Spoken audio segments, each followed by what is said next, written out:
Packaging is one of those things that you have to get right. What we transport is something fragile, and it's been in a process that we're constantly refining. The boxes today is not what they looked like a year ago, and we will continually to try to improve on them. But obviously the most important function is that the prints arrive with the customer in a pristine condition.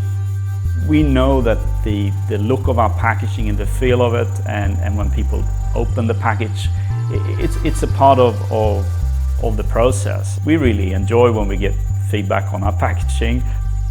There's people making these unboxing videos with our packaging and stick them on Instagram. And yeah, I take those videos down to the guys in packaging, and they say, I packaged that print, I remember that print. I mean, you know, it's a part of the whole process, arriving in mint condition.